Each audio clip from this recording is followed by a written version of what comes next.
Assalamualaikum majikan, hari ini kita akan membahas berita mengenai seorang anak nih bernama Alvaro yang sempat hilang dan akhirnya ditemukan. Karena ketika awalnya hilang sekitar 9 atau 8 bulan yang lalu ya, ini tuh beritanya juga udah sempat rame. Dimana orang tuanya Alvaro itu sempat diundang ke beberapa stasiun TV tuh di berita-berita dan podcast juga untuk menjelaskan kronologi hilangnya Alvaro ini bagaimana sih. Dengan harapan, semakin beritanya ke-up ke media-media tuh makin banyak orang yang tahu. Makin banyak orang yang makin besar juga kemungkinannya untuk ketemu kan. Dan akhirnya setelah hampir berarti 9 bulanan hilang, Alvaro akhirnya ditemukan namun sudah dalam keadaan tidak bernyawa. Tapi dari sini pun ada masalah baru yang akhirnya terungkap, gengs. Dan endingnya ini benar-benar apa ya?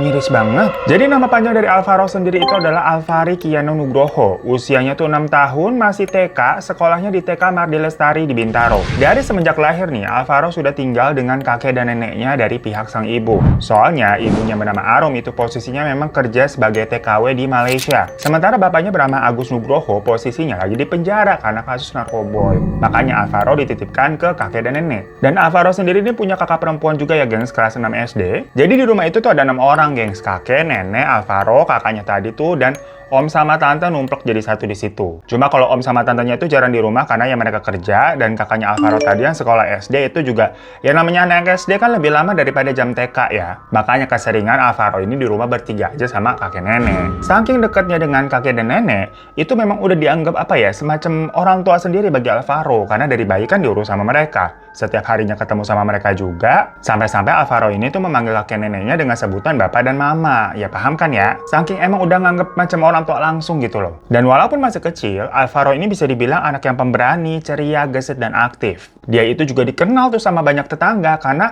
si kakeknya itu adalah ketua RT, gengs. Jadi sering dipanggilnya tuh Alvaro cucunya Pak RT gitu loh. Karena kalau kakeknya lagi keliling ke rumah-rumah warga tuh, ya Alvaro selalu dibawa. Jadi ya pada kenal sama Alvaro. Nah hal ini tuh untuk memberikan gambaran kalau kakek sama nenek itu tuh nggak pernah khawatir kalau misalkan Alvaro apa ya ngebolang gitu kan keliling kampung sendirian. Karena ya selain anaknya pemberani, semua orang atau warga sana kenal sama dia yang kalau nyasar gitu ya bakal dianterin balik gitu loh, dijagain. Soalnya emang pernah kejadian kayak gitu katanya iya. Dimana waktu itu kakek sama nenek lagi pergi keluar rumah pas Alvaro lagi tidur siang. Bangun-bangun mungkin dia lihat tuh kok rumah kosong, makanya dia langsung mau jalan kaki untuk nyusulin kakeknya ke daerah Kebayoran. Pas udah jalan agak jauh nih, kebetulan ketemu sama tetangga. Ya ditanya, "Lo Alvaro di sini mau kemana sama siapa kok sendirian?" Dibilang kayak, "Aku mau nyusulin kakek ke Kebayoran, aku tahu kok jalannya nggak apa-apa." Lah tetangganya dengar begitu, ini anak kecil jalan sendirian nggak boleh udah. Akhirnya sama tetangganya itu disuruh ikut pulang sama dia gitu, nunggu aja di rumah aku gitu, nunggu kakek. Jadi di sini beneran emang dijagain sama orang-orang sekitar. Sampai tibalah nih di hari Kamis 6 Maret 2025. Waktu itu tuh bulan Ramadan lagi puasa nih. Sore-sore sekitar jam 3-an, kakek, nenek sama Alvaro tuh lagi di rumah. Nah dari luar kedengeran ada dua temennya Alvaro manggil-manggil kayak, Faro,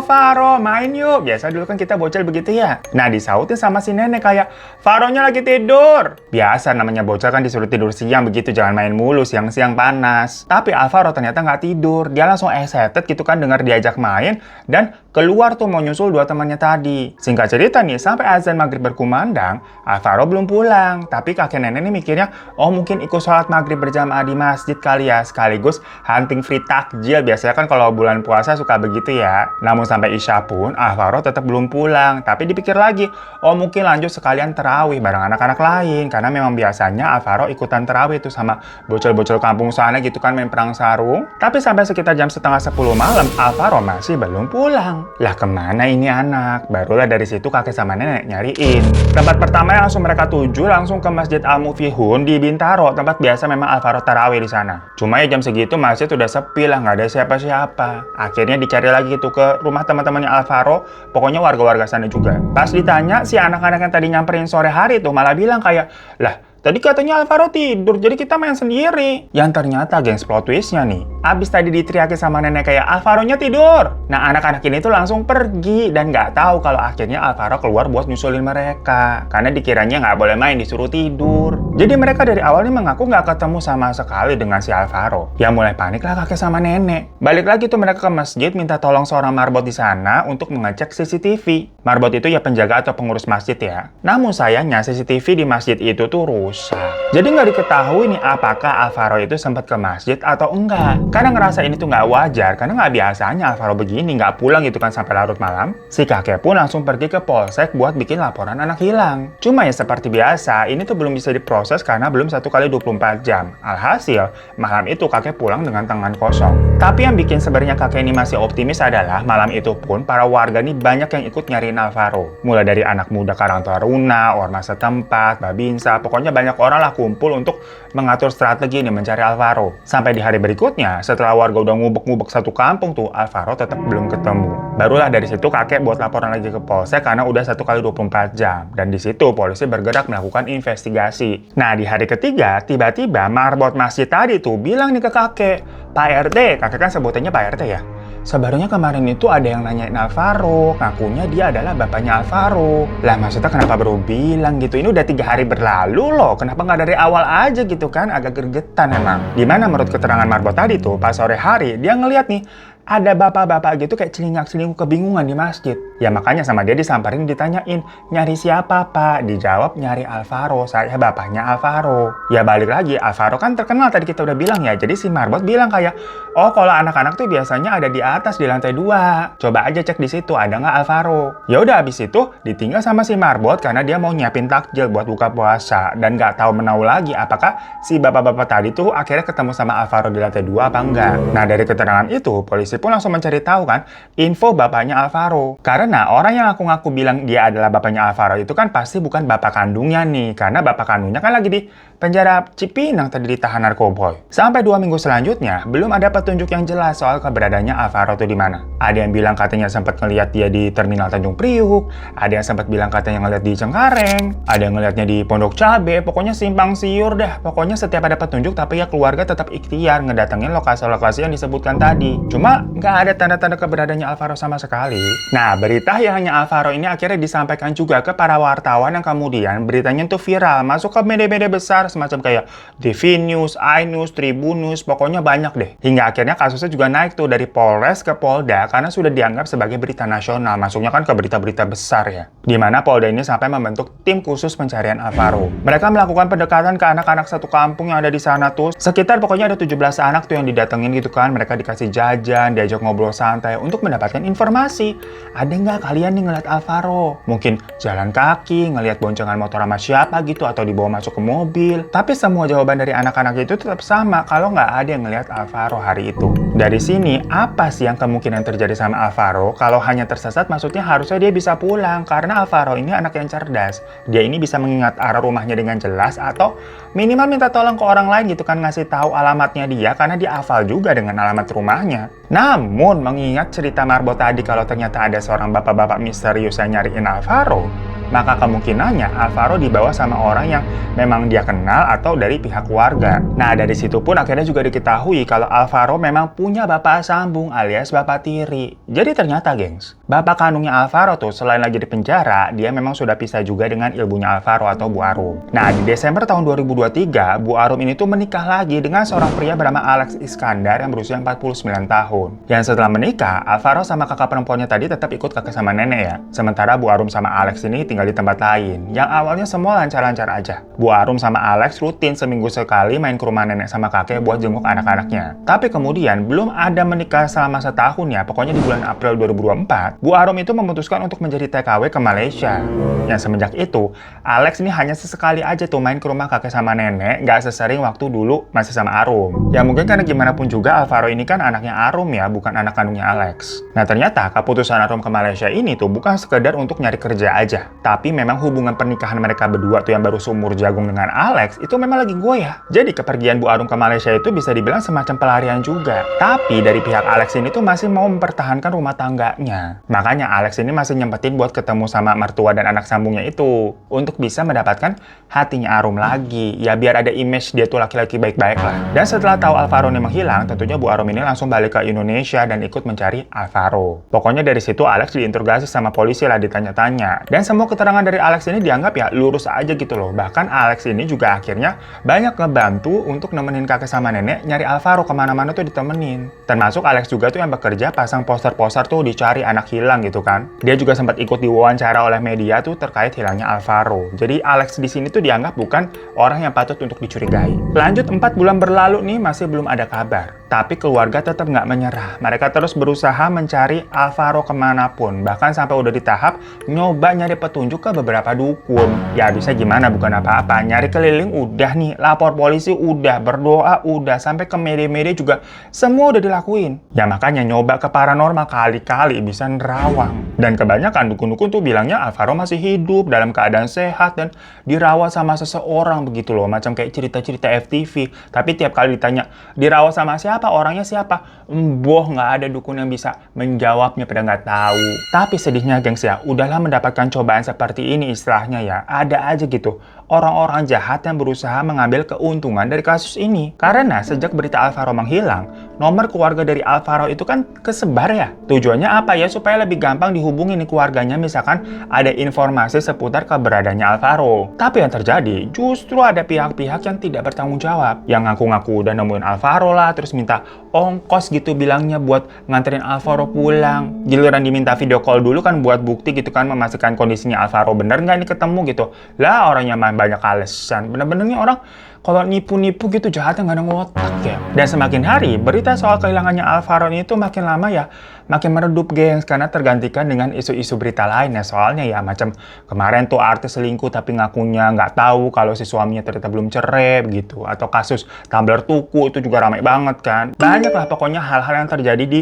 dunia yang udah gila ini abisnya. Jadi ketutup terus. Lanjut lagi ya, sampai di hari Sabtu sore tuh tanggal 22 November, polisi ini mendapatkan info kalau katanya ada anak kecil yang dibuang di sekitaran sungai di bawah jembatan Cilalai Tenjo Bogor. Ya udah pastinya polisi langsung melakukan penyusuran di sepanjang sungai itu hingga sekitar jam setengah 6 sore. Ya akhirnya polisi ini berhasil menemukan sosok yang memang diduga sebagai Alvaro. Tapi mirisnya keadaan ini sudah dalam bentuk tulang belulang, sampai udah ketumpuk barang-barang lain tuh kayak sampah rumah tangga, popok bekas, sabut kelapa, dan sampah-sampah lain yang memang orang-orang pada buang ke sungai itu. Jujur nggak tega banget kan, sini anak kecil yang belum ada dosa kok berakhir seperti ini. Dan sedihnya lagi, temuan tulang-tulang itu juga nggak lengkap karena ya ada beberapa tulang-tulang yang hilang, mungkin terbawa hanyut ya, terbawa air namanya di sungai, atau mungkin dibawa hewan gitu macam entah biawak entah apa yang ada di daerah sana. Tapi di situ ditemukan juga beberapa helai pakaian yang diduga memang milik Alvaro. Dan polisi tentunya langsung mengabarkan temuan itu ke pihak keluarganya Alvaro untuk melakukan tes DNA dengan Bu Arum. Namun berhubung tadi ditemukan adanya baju Alvaro juga, jadi pihak keluarga dari awal memang sudah menyangka kalau tulang-tulang itu ya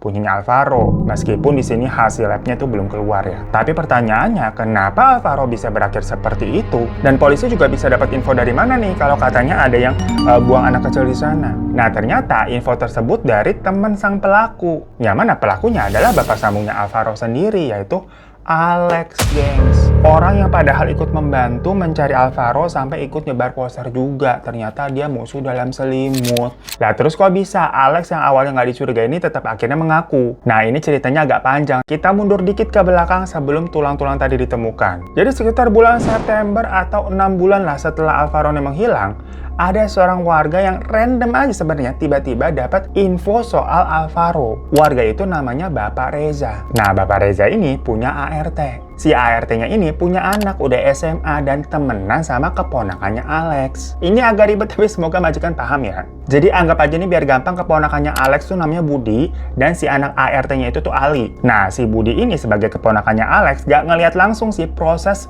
Alex ini membunuh Alvaro. Tapi si Budi cukup yakin kalau omnya itu tuh adalah pelaku dari menghilangnya Alvaro. Perkara dia ngeliat kayak gerak-geriknya dan memang punya curiga gitu. Dan namanya anak SMA kalau punya kegelisahan atau pemikiran itu kan suka di-sharing ke temennya gitu ya. Mau itu valid atau enggak, pemikirannya tetap aja diceritain. Makanya si Budi ini ceritalah ke Ali karena memang mereka temenan. Nah si Ali cerita lagi ke ibunya sendiri yang kerja jadi ART. Udah gitu ibunya cerita lagi ke majikannya si Pak Reza karena mereka lagi nonton TV nih tentang hilangnya Alvaro. Ya mungkin namanya ART ke majikan kayak gosip-gosip aja kayak tahu nggak Pak?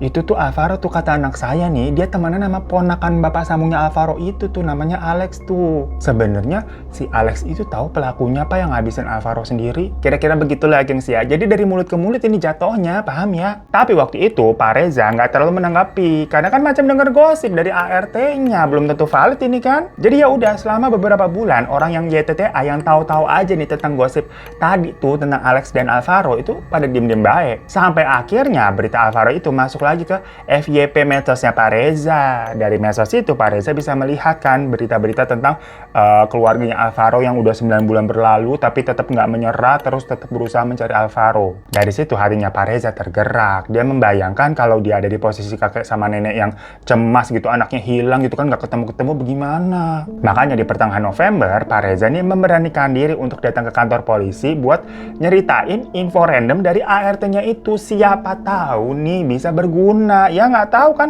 siapa tahu namanya. Walaupun memang belum valid maksudnya, tapi kan itu tugas polisi untuk mencari tahu lebih lanjut kevalidannya. Dan akhirnya si Budi sama Ali dipanggil juga lah untuk ngasih keterangan. Dan dari keterangannya Budi diketahui kalau Alex nih punya teman inisialnya G.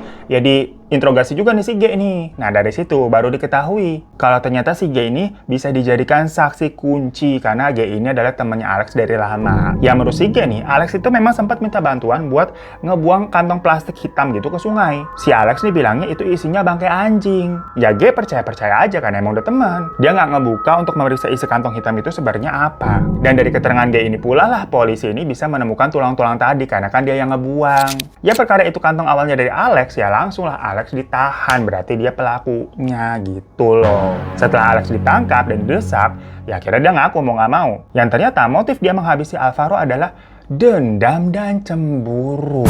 Jadi Alex ini curiga kalau Bu Arum selama di Malaysia tuh ada main sama pria lain. Mengingat hubungan pernikahan mereka kan memang lagi goyah dan Arum ini malah pergi ke Malaysia sana. Kamu mau nyamperin siapa? Yang ternyata waktu Arum udah di Malaysia nih, mereka memang sempat ribut tuh di telepon. Dan Alex ini berucap tuh di telepon, kalau kamu nggak mau balik lagi sama gue bakal culik anak lo. Tapi ketika itu Bu Arum menganggap ancaman tersebut sebagai bentuk apa ya?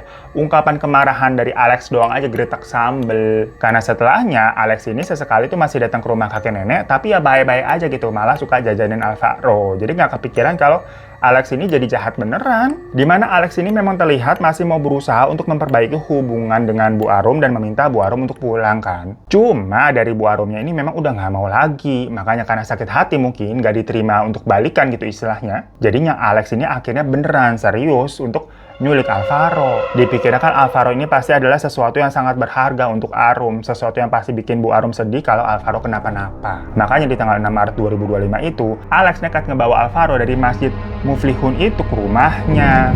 Jadi orang yang disapa sama Marbot yang bilang dia ayahnya Alvaro ketika itu adalah ya si Alex. Dan benar, Alex akhirnya ketemu Alvaro di lantai 2. Abis itu dibawa pergi. Yang sepanjang perjalanan Alvaro katanya nangis terus minta pulang. Karena kesel mungkin Alvaro rewel terus nih, dia pakai anduk sampai akhirnya kehabisan nafas. Habis itu Alvaro yang sudah tidak bernyawa didiemin dulu tuh di garasi rumahnya Alex selama 3 hari. Sambil dia mikir ini mau dibuang kemana. Sementara orang-orang ini lagi pada nyariin Alvaro yang hilang. Ya akhirnya Alex nih memutuskan untuk membuang Alvaro ke sungai Cilalai deket rumahnya si G tadi. Jadi lah sekalian minta bantuannya si G buat buangin dengan ngomongnya ini plastik isinya bangkai anjing. Jahat banget ya. Dan tergongnya gengs, ending dari kasus ini tuh setelah semuanya pada udah terungkap, di mana Alex ditetapkan menjadi tersangka, dia malah bundir di ruang konseling Polres Jakarta saat ditahan sementara di situ. Jadi setelah penempatannya sebagai tersangka nih, penyidik itu nempatin Alex di ruang konseling kan, di mana di ruangan itu tuh kosong, nggak ada orang lain selain dia. Pokoknya itu adalah tempat penahanan sementara buat Alex karena besoknya Alex ini harus menjalani tes kesehatan sebelum dijeblosin ke penjara. Tujuannya dilakukan tes kesehatan emang untuk apa? Ya untuk mengetahui apakah Alex ini tuh punya semacam penyakit menular atau enggak. Karena kalau punya penyakit menular, ya dia ini nggak bisa digabungin sama napi-napi lain, harus dikarantina dulu. Tapi ternyata besoknya Alex malah ditemukan gandir dengan menggunakan celana panjang. Jadi bukan pakai tali ya, pakai celana panjang yang digunakan sebagai pengganti tali. Nah sekarang kalau pelakunya sudah meninggal, terus polisi harus nahan siapa? Apa kabar dunia? Setelah semuanya udah kebuka, barulah Bu Arum bercerita kalau memang menurutnya Alex ini ternyata sosok yang temperamental banget. Bahkan dalam rumah tangganya yang baru sumur jagung itu, Arum ini sudah beberapa kali mendapatkan KDRT. Yang bahkan KDRT-nya itu dilakukan di depan keluarganya Alex. Arum ingat tuh katanya, kalau terakhir kali dia komunikasi via telepon sama Alex itu di di bulan Maret 2025, yang mana itu tuh nggak lama setelah Alvaro dinyatakan menghilang. Nah, ketika itu ditelepon, si Alex terdengar kayak orang ngos-ngosan, tapi Arum nggak curiga karena dia mikirnya mungkin ya habis capek kali lari, olahraga atau semacamnya. Namun setelah semua kebenaran ini diketahui ya, Arum nih jadi cocok rogi kalau ketika itu jangan-jangan Alex ngos-ngosan karena sebenarnya dia lagi kerepotan ngurus menghilangkan Alvaro ini mau dibuang kemana. Yang mana setelah Bu Arum ini kembali ke Indonesia untuk mencari anaknya, dia ketemu lagi kan sama Alex yang selalu setia tuh bantuin Bu Arum dan keluarganya tuh buat nyari Alvaro. Di situ Alex sempat bilang sama Arum, ayo kita cari Alvaro bersama-sama. Mungkin ini memang cara Tuhan agar kita bisa balikan lagi. Ya Allah, definisi bener-bener serigala berbulu ular apa gimana ya, kagak punya malu, ya takut banget.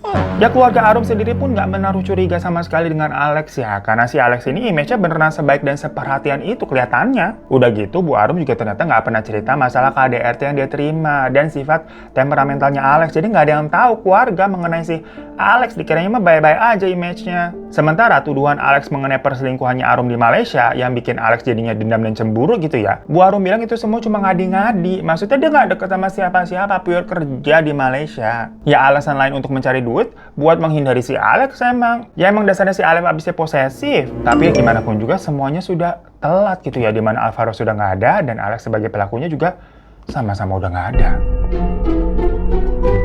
So itu majikan, setelah penantian panjang pencarian Alvaro selama berbulan-bulan, hampir 9 bulan ya, endingnya ini benar-benar bikin kita sedih. Karena selain Alvaro ditemukan dengan keadaan seperti itu, polisi ini juga nggak bisa menghukum pelakunya karena pelakunya memilih untuk mengakhiri hidupnya sendiri. Ya semoga hukumannya dia di akhirat 100 kali lebih lipat kali ya majikan ya, karena dia kan nggak dapat hukuman di dunia gitu, kesel kita. Dan alasannya itu loh, dia mau membuat cemburu orang yang dicintai tapi ngelakuin anak kecil yang pada nggak tahu apa-apa, nggak punya dosa. Lah jahat banget. Serem ya majikan ya kalau punya pasangan seperti itu. Salah satu sifat apa ya, seseorang yang benar-benar kita takutin, kita hindarin nggak sih? Ya makanya kita doakan semoga Alvaro sudah tenang di sana, main-main di surga gitu ya, nggak punya dosa, anak kecil, dan keluarga yang ditinggalkan juga diberikan ketabahan. Mohon maaf ya majikan kalau ada salah-salah kata, dan terima kasih semuanya. Assalamualaikum warahmatullahi wabarakatuh. Misteri dunia orang pada kenapa? Misteri dunia memang sudah pada gila.